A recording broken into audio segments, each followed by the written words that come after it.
आप लोगों को शायद नहीं ध्यान होगा कि पिछले महीने फिलिस्तीन की विदेश मंत्री अभी कुछ दिन पहले भारत आई, और मगर क्यों? और उनका नाम क्या है? डॉक्टर आगा बगीन शिरीन। और पहली बात तो या अल्लाह या तौबा बगैर हिजाब के आ गई। कोई सेंस है इस बात की? क्योंकि यहां तो हिजाब वाली कहते हैं ना, वही जो हिजाब वाली महिला एक दिन इस देश की प्रधानमंत्री बनेगी, और फिलिस्तीन की विदेश मंत्री बगैर हिजाब के। अरे कौन भौंक रहा है ये बदतमीज? अब आइए, उन्होंने बोला क्या? उन्होंने कहा कि भारत के इजराइल और फिलिस्तीन दोनों से अच्छे संबंध हैं, यह हमारे लिए अच्छी बात है।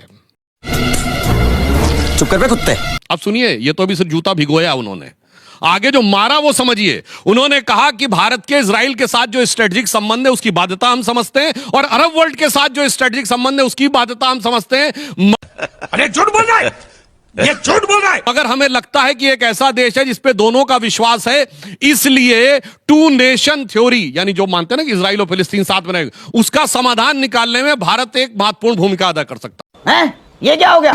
ये क्या सुन रहा हूं मैं? अब बताइए, मैं दूसरी बात पूछना चाहता हूं। हमारे 3 प्रमुख इस समय आवश्यकताएं। क्या बोला तूने?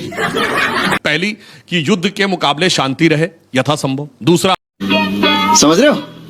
समझ रहे हो ना? लगभग 1 करोड़ लोग जो हमारे खाड़ी के देशों में हैं वो सुरक्षित रहें। बात तो सही है। नंबर 3, हमारी ऊर्जा आवश्यकता के ऊपर दबाव ना आने पाए। अब आप बताइए, प्रधानमंत्री मोदी जी ने पिछले हफ्ते में हर खाड़ी के देश से, मतलब यूएई से लेकर बहरीन, कतर, भाई साहब कुछ ज्यादा नहीं हो गया ये?